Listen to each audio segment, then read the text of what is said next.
दोस्तों नमस्कार। दोस्तों सच कहूँ तो ये कहानी मेरी उस वक्त की है जब मेरी शादी को हुए करीब 2 महीने हुए थे।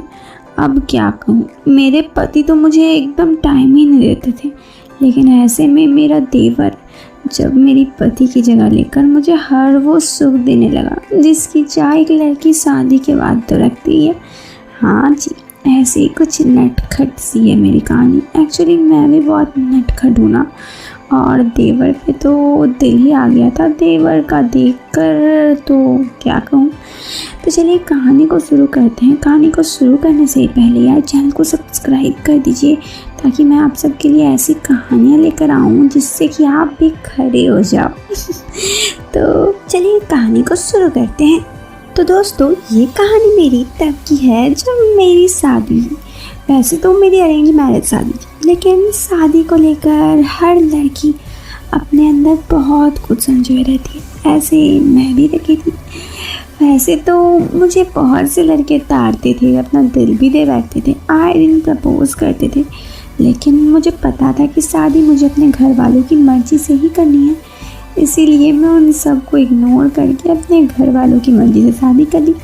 वैसे मैं अपने पति के बारे में बता दूँ, मेरे पति एक सरकारी ऑफिसर है, मतलब अच्छी पोस्ट में, अच्छी खासी पगार भी मिलती है, इसलिए घर वालों ने एक ही बार में शादी के लिए हाँ कर दिया था।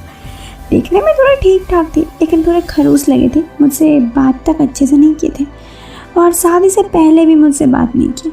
इस पर मुझे थोड़ा अजीब भी लगता था कि पता नहीं कैसे होंगे नहीं होंगे। लेकिन फिर मेरे दोस्त ने कहा कि अरे कैसे भी हो, सुहाग रात पर सब ठीक हो जाएगा। ये सुनकर मुझे भी लगा चलो कोई ना, सब ठीक हो ही जाएगा। तो मैं भी ज़्यादा ध्यान नहीं थी, और फिर धीरे धीरे शादी का वक्त आ गया।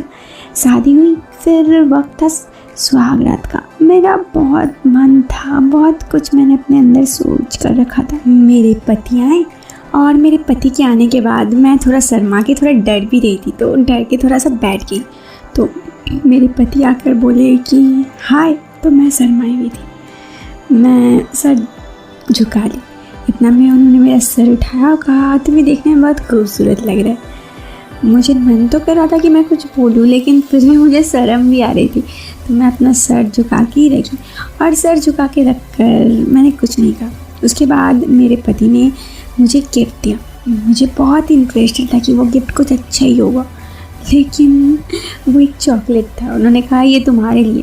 मैंने सुना है कि लड़कियों को चॉकलेट बहुत अच्छा लगता है, तो मैंने कहा थैंक यू। मुझे सच में चॉकलेट्स पसंद थे, लेकिन सुहाग रात में कुछ और ही इंसान एक्सपेक्ट करता है, वो चॉकलेट का भी कुछ और ला सकते थे। मैं बस यही सोची। फिर मेरे पति कहें कि तुम थक गई होगी, तो मैंने कहा नहीं। तो उन्होंने कहा हाँ मुझे पता है तुम थक गई होगी, जाओ कपड़े बदल लो अपना। मैंने कहा ठीक है।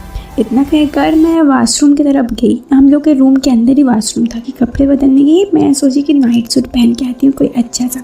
मैंने खास स्वागत के लिए एक प्यारी सी नाइट सूट निकाल के रखी, तो जो बहुत ही सेक्सी था। मैं वो नाइट सूट पहनी और अपने आप को देखी कि हाँ मुझे देखने में सच में अच्छा ही लग रहा है।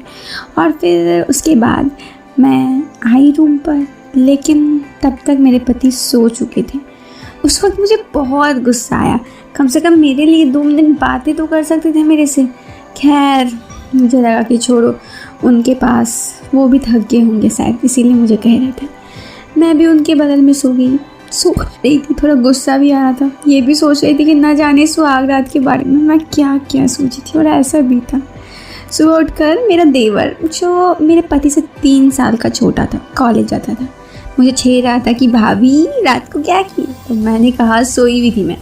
तो उसने कहा अच्छा भाभी आप सोई हुई थी रात में, वो भी आपका सुहाग रात में। मुझे उसकी बातें सुनकर गुस्सा भी आ रहा था सच में, लेकिन उसकी प्यारी प्यारी बातें बहुत अच्छी थी। वो देखने में भी बहुत खूबसूरत था।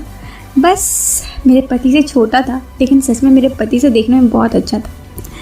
खैर उसके बाद मेरे पति ऑफिस जाने लगे। फिर हर रात को कुछ मैं सोचती थी कि आज तो मेरे पति आकर मुझसे अच्छे से बातें करेंगे, लेकिन वो अच्छे से मेरे से बात ही नहीं कर रहे थे।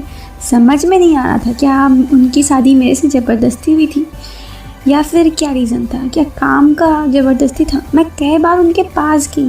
मैं एक दिन अचानक से ऐसा कोशिश भी की कि ऐसे उन्हें लगे कि मैं उनके ऊपर अचानक से गिर गई हूँ, लेकिन फिर उन्होंने मुझे उठाकर बैठाया और चले गए।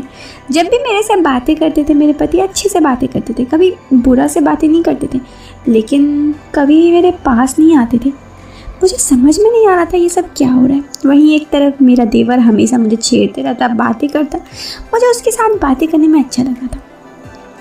खैर धीरे धीरे ऐसे ही समय गुजरता गया। मेरे पति का बिहेवियर मुझे बहुत अजीब लगता और इधर मेरा दिल धीरे धीरे मेरे देवर की तरफ आते रहता। ऐसे ही शादी को करीब 1.5 महीने गुजर गए थे। मैंने अपने पति को कहा कि मुझे कुछ सामान चाहिए था मार्केट से, तो मेरे पति ने कहा कि ठीक है राजू चले जाना भाभी के साथ। ये क्या, लेकिन खैर कोई नहीं, मैं भी मेरे देवर यानी राजू के साथ मार्केट जाने के लिए गई। मैं उसकी बाइक पे बैठी तो जानबूझकर थोड़ा सा सट के बैठी। अब उसने देखा वो थोड़ा आगे बढ़ गया तो मैं भी आगे से जाकर हल्का सा उसका पेट पकड़ ली। मैंने कहा देवर जी आपके पेट पकड़ सकते हैं ना, वो क्या मुझे थोड़ा सा डर भी लगता है बाइक में बैठने के लिए। तो उन्होंने कहा ठीक है पकड़ लीजिए। और फिर क्या था, हम दोनों गए मार्केट में मैंने शॉपिंग भी किया, साथ ही हम लोग रेस्टोरेंट में भी घूमे। मेरे पति को तो कहीं जाने का टाइम ही नहीं था। ऐसे में देवर के साथ मुझे घूमने में बहुत मज़ा आ रहा था सच कहूँ तो। और ऐसे ही समय गुजरने लगा। कभी कभी ऐसे ही होता, मेरा दिल मेरे देवर पर आने लगा था और मुझे ये बात थोड़ी अजीब भी लगती, लेकिन शायद मेरे पास कोई रास्ता भी नहीं था।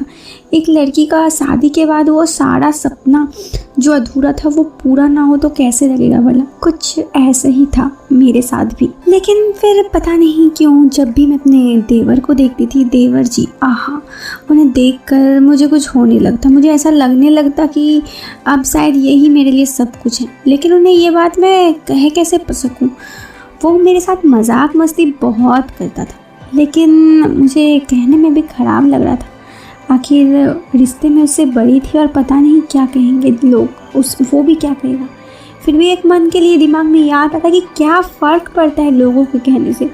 लोग तो ये भी नहीं कहते कि मेरे पति क्या कर रहे हैं, उन्हें ये तो नहीं पता। खैर नीयत बड़ी हरामी चीज़ होती है, ये मैंने मान ली थी। अब मेरे दिल में और मेरी नीयत में बस इतना ही था कि कैसे अपने देवर को अपनी मुट्ठी में कहूँ और कैसे उसके साथ सुहाग रात मनाऊँ। खैर मेरे पति का ना 1 महीने के लिए कुछ काम के सिलसिले से बाहर जाना था। उन्होंने मुझे कहा कि देखो मुझे काम के लिए कुछ अर्जेंट काम के लिए जाना है तो जाना है। तो मैं सैड भी नहीं होती थी उनकी बातों पर। मैंने कहा ठीक है। मेरे सास ससुर थोड़ा परेशान ज़रूर थे कि मैं अभी शादी हुआ है, वो 1 महीने के लिए जा रहे हैं। तो मेरे पति ने कहा कि राजू है ना, राजू संभाल लोगे ना राजू, अपने भाभी का ख्याल रखना। तो राजू ने कहा हाँ मैं भाभी को बहुत अच्छे से ख्याल रखूँगा, आप टेंशन मत कीजिए। उसके बाद से मेरे पति तो चले गए, लेकिन राजू अब वो हमेशा मेरे साथ बातें करता था। ऐसा लगता था कि वो जो तन्हाई है उस तन्हाई को दूर करना चाहता है। ये बात मुझे बहुत अच्छे से समझ में आ रही थी। खैर अब तो मज़ा इस बात का था कि कैसे उसे अपने बस में करूं। मैंने राजू को कहा राजू मुझे ना अकेले सोने में डर लगता है, तो क्या तुम मेरे कमरे पे ही सो जाओगे।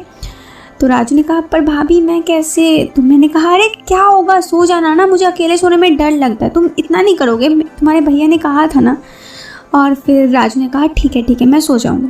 उस दिन रात हुई तो राजू कमरे में आया और वो पहले से एक चटाई लेके आया था नीचे सोने के लिए। मैंने कहा राजू तुम नीचे सोओगे, तबीयत खराब हो जाएगी, लो ऊपर सो जाओ। तो उसने कहा पर भाभी कैसे। तो मैंने कहा राजू ऊपर सो जाओ, तुम इस तरफ सो जाओ, मैं उस तरफ सो जाती हूँ, ठीक है सो जाओ, बीच में तकिया रख देते हैं।